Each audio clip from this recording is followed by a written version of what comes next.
पिता, पुत्र और पवित्र आत्मा के नाम पर आमीन। प्रणाम मरिया, कृपा पूर्ण, प्रभु तेरे साथ है। धन्य तू स्त्रियों में और धन्य तेरे गर्भ का फल यीशु।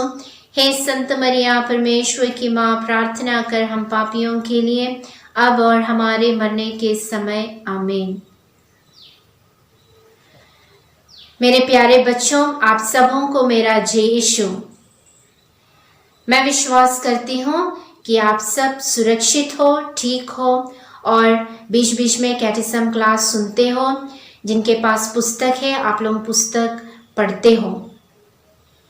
तो गए बार हमने पुरोहिताई अभिषेक के संस्कार के बारे में, पुरोहित का अर्थ और दो प्रकार के पुरोहिताई को हमने देखा, सामान्य पुरोहिताई और शुश्रूषा पुरोहिताई, और किस प्रकार प्रेरितों के सहसेवक हैं पुरोहितगण और किस प्रकार धर्मादेश द्वारा हस्तारोपण की प्रार्थना द्वारा पुरोहिताई अभिषेक को दिया जाता है।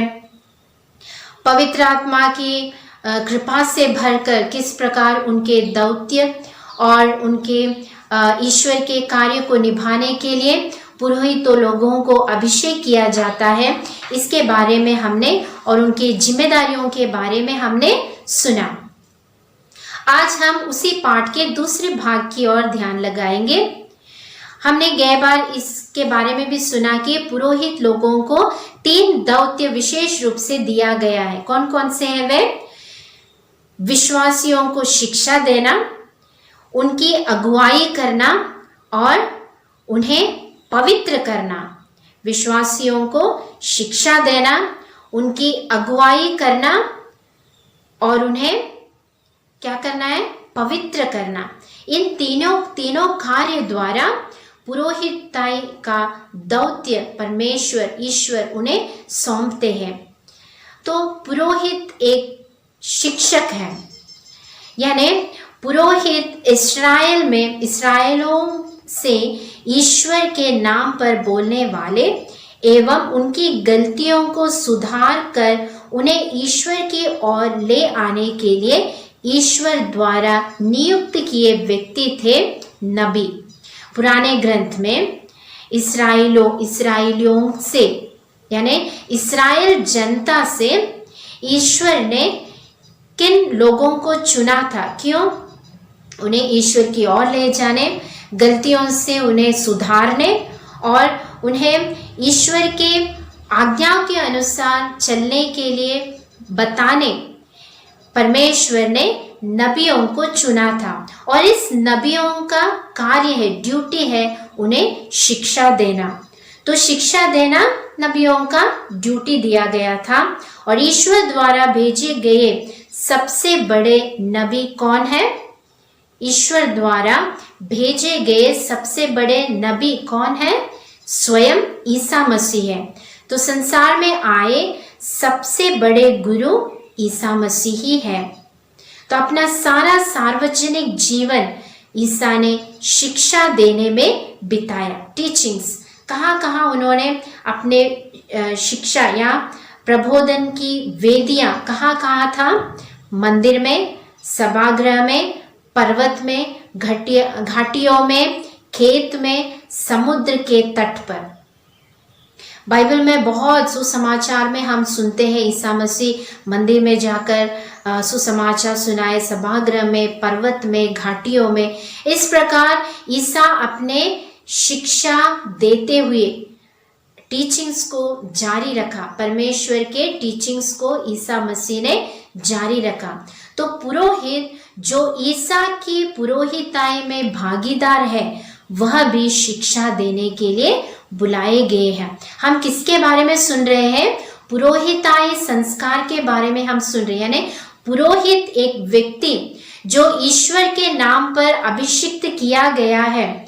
इसीलिए आज उस समय के इस्राएल जनता, आज हम विश्वासी गणों के बीच से चुने गए नबी कौन है? स्वयं पुरोहित लोग हैं। तो ईसा मसीह इन पुरोहित लोगों द्वारा शिक्षा देने के लिए बुलाए गए हैं। मुक्ति का सुसमाचार सबों को सुनाना है पुरोहितों का सबसे प्रथम कर्तव्य। विश्वासियों को विश्वास तथा सदाचरण के विषयों में आधिकारिक शिक्षा देने, उन्हें सबको प्रबोधित करने यानी उन्हें सिखाने का पुरोहित लोगों का कर्तव्य है। कलीसिया की शिक्षा के अनुरूप ही पुरोहितों को यह दौत्य निभाना है। तो कलीसिया में जुड़े रहते हुए पुरोहित इस कार्यों को निभाते हैं। दूसरी बात, पुरोहित पवित्र करता है। पुरोहित का जो बुलाहट है वो विश्वासियों को पवित्र करने का एक बुलाहट है। इस्राएल जनता के लिए बलियां तथा भेंटें चढ़ाकर उन्हें पवित्र करने हेतु ईश्वर द्वारा चुनकर अभिषिक्त किए गए लोग थे पुराने विधान के पुरोहित। जैसे मैंने पहले भी कहा था, पुराने विधान के पुरोहित और नए विधान के पुरोहित। पुराने विधान के पुरोहित में वे सिर्फ भेंट चढ़ाया करते थे और बलिदान अर्पित करते थे। तो पुराने विधान के पुरोहित इस प्रकार जनता को ईश्वर के लिए पवित्र करते थे। पुराने विधान की जो बलियां है और भेंट है वह सिर्फ पूर्ण रूप से उसका अनुग्रह नहीं मिला जाता था, लेकिन वास्तविक बलिदान की छाया वो सिर्फ एक वास्तविक बलिदान की छाया थी। जो बलिदान आगे आने वाला था उसकी एक सिर्फ छाया मात्र रूप था पुराने विधान के बलिदान। लेकिन ईसा ने अनंत काल तक के लिए एक ही बार बलि अर्पित करते हुए सारे मानव जाति की मुक्ति और पवित्रीकरण प्राप्त किया।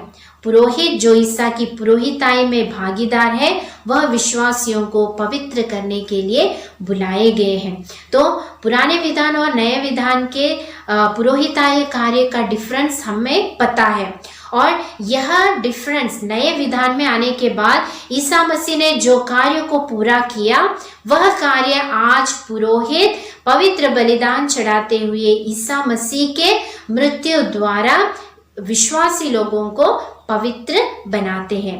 तो पवित्र करने के अनुष्ठानों द्वारा यानी पवित्र बलिदान तथा संस्कारों द्वारा पुरोहित गण मुख्य रूप से यह दौत्य निभाते हैं। यानी जो ड्यूटी उन्हें दिया गया है वह पवित्र बलिदान द्वारा और संस्कारों द्वारा जनता को पवित्र बनाते हैं। पुरोहित का विश्वास पर अधिष्ठित जीवन, पवित्र जीवन और प्रार्थना, ये सब विश्वासियों के पवित्रीकरण का कारण बन जाता है। पुरोहित अगुवाई करते हैं, यानी हम राजाओं के बारे में सुने हैं। ईश्वर ने इस्राएलियों की अगुवाई तथा उनका संरक्षण करने के लिए राजाओं को चुनकर अभिषिक्त किए गए थे। तो ईसा भले गडेरिया है जिन्होंने अपने जनता के लिए जीवन अर्पित किए। तो राजाओं को चुनकर परमेश्वर ने इस्राएल जनता को शिक्षा दिया, उन्हें संभाले रखा, उनकी संरक्षण की। और आज ईसा मसीह जो हमारे भले गडेरिया है, गुड शेपर्ड है, वे हम सभी लोगों की, विश्वासियों की जीवन की संरक्षण करते हैं। उनके समान पुरोहित को चाहिए कि वह भेड़ों के झुंड को कृपा के चारागाहों की ओर तथा अंत में स्वर्ग की ओर ले चले। तो उनका नेतृत्व सेवा का है, अधिकार का नहीं। हमें पता है कि भले गडेरिया जो भेड़ों के लिए जीवन अर्पित करते हैं, इसलिए ईसा ने कहा कि मानव पुत्र अपनी सेवा कराने नहीं बल्कि सेवा करने आया है। तो एक राजा का ड्यूटी है, एक पुरोहित जो ईसा के सानिध्य में है उनका ड्यूटी है कि वे अपनी जनता के लिए, वे अपने भले गडेरिया होते हुए अपने भेड़ों के लिए अपना जीवन अर्पित करें और सेवा भाव का एक जीवन समर्पित करें। इसलिए ईसा अनंत काल तक एक पुरोहित रहते हुए स्वयं कहते हैं कि मानव पुत्र सेवा कराने नहीं बल्कि सेवा करने आया है। तो पुरोहित को चाहिए कि वह पाप की गुलामी से ईश्वरीय प्रेम की आज़ादी की और विश्वासियों को वे आगे ले चले। तो इस प्रकार पुरोहितों के विशेष कार्यों के बारे में हम सुने कि पुरोहित लोग शिक्षा देते हैं नबियों के जैसे। पुरोहित लोग पवित्र करते हैं पवित्र बलिदान द्वारा, संस्कारों द्वारा। स्वयं ईसा मसीह ने जिस प्रकार पवित्र किया है लोगों को अपने जीवन द्वारा, उसी प्रकार पुरोहित की एक बुलाहट है कि वे पवित्रता की ओर, पवित्रता के मार्ग से हमें ले चले। और पुरोहित लोग अगुवाई दिलाते हैं, भले गडेरिया का एक नमूना अपने जीवन में लेते हुए सेवा भाव के साथ ईश्वर के कार्य को आगे ले चलते हैं।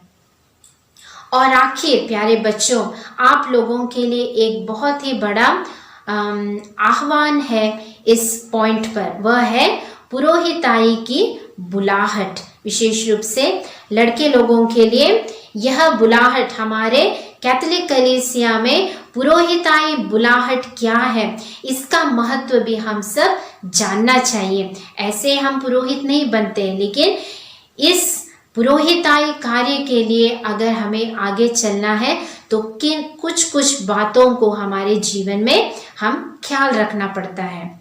जिस तरह ईसा ने 12 को चुनकर नियुक्त किया था, उसी तरह आज वे अपने दौत्य सौंपने के लिए कुछ व्यक्तियों को विशेष रूप से बुलाते हैं और हमें यह बुलाहट सुनने का ध्यान रखना चाहिए। तो पुरोहिताई कार्य निभाने के लिए ईश्वर ने पहले नबियों, राजाओं को चुना इस्राएल जनता से, उसके बाद प्रेरितों को चुना, प्रेरितों के बाद अभी कलीसिया द्वारा पुरोहिताई गण आगे बढ़ाते हैं। यह पुरोहिताई गण कहाँ से आते हैं? हमारे क्रिस्तीय जनता से ही।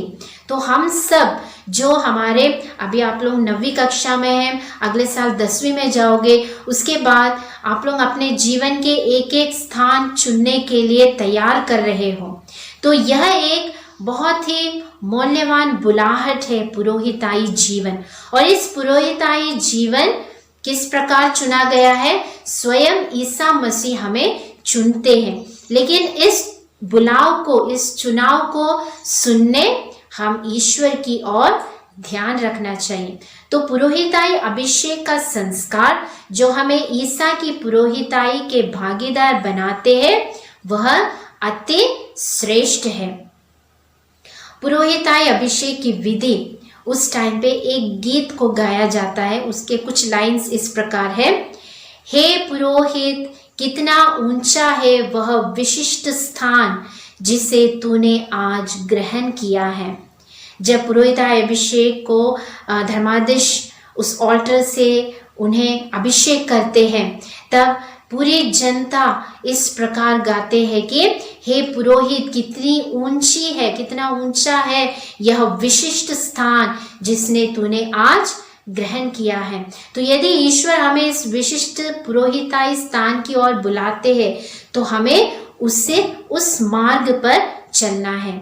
हम में से हर एक के प्रति ईश्वर की योजना है। ईश्वर ने हम सबको एक योजना बनाए रखे हैं और यह योजना उन्हें पता है। और इस योजना को अगर हमें मालूम कराना है, अगर हमें समझना है कि क्या मुझे यह पुरोहिताई बुलाहट है, क्या मुझे एक संन्यास्त बुलाहट है। अभी जो लड़की लोग हैं उनके लिए समर्पित जीवन, सिस्टर बनने का समर्पित जीवन, लड़के लोगों के लिए पुरोहिताई जीवन, इन दोनों का जीवन को ही कहा गया है पुरोहिताई जीवन, यानी ईश्वर के लिए, ईश्वर से चुने हुए विशिष्ट व्यक्तियां। और यह व्यक्ति ईश्वर के राज्य को आगे बढ़ाने के लिए ईश्वर इन्हें क्रिस्तीय कलीसिया से ही चुने जाते हैं। तो इन व्यक्तियों को अगर हमें यह बुलाहट है या नहीं, अगर हमें यह जानना है, ईश्वर के इच्छा को हम जानना है, तो किस प्रकार हम जानेंगे? सबसे पहले हम निरंतर प्रार्थना करना चाहिए। प्रार्थना के जरिए ही हम जान सकते हैं ईसा मसीह की इच्छा मेरे जीवन में क्या है। दूसरी है संस्कारों को निरंतर अपने जीवन में ग्रहण करना। बपतिस्मा तो हम स्वीकार किए हैं, इसलिए हम विश्वासी हैं, लेकिन निरंतर संस्कारों को स्वीकार करना यानी निरंतर पवित्र मिसा बलिदान में भाग लेना, पवित्र परमप्रसाद स्वीकार करना है, तो हमें निरंतर अपने आप को शुद्ध रखते हुए बीच बीच में पाप स्वीकार या मेल मिलाप के संस्कार को ग्रहण करना। इस प्रकार इन संस्कारों को निरंतर हमारे जीवन में ग्रहण करते हुए हम ईश्वर की इच्छा को जान सकते हैं। तीसरी बात यह है हर रोज पवित्र वचन पढ़ना। पवित्र वचन पढ़ने से हम ईश्वर की इच्छा को जान सकते हैं, क्योंकि ईसा मसीह स्वयं अपने वचनों द्वारा हमें पढ़ाते हैं, हमें सिखाते हैं और ईश्वर की इच्छा को हमें समझाते हैं।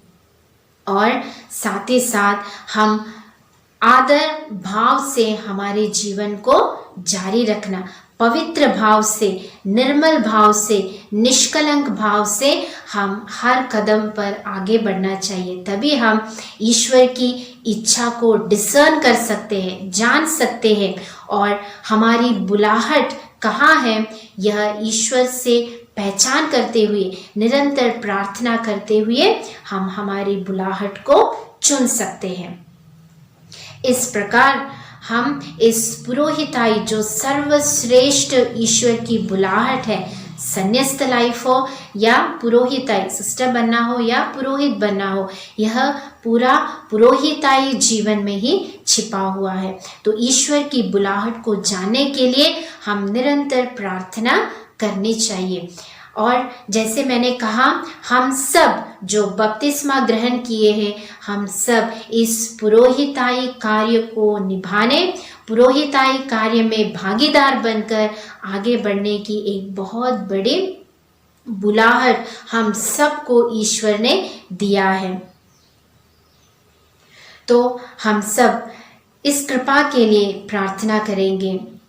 हे ईसा, आपने कहा फसल के स्वामी से विनती करो कि वह अपनी फसल काटने के लिए मजदूरों को भेजे। हम आपसे विनय करते हैं कि हम भी हमारे बुलाहट को जांचें, हमारे सभी पुरोहितगण, संन्यास्तगण को आदर दें और उनके लिए हम निरंतर हमारे जीवन द्वारा प्रार्थना समर्पित करेंगे। पिता, पुत्र और पवित्र आत्मा के नाम पर आमीन।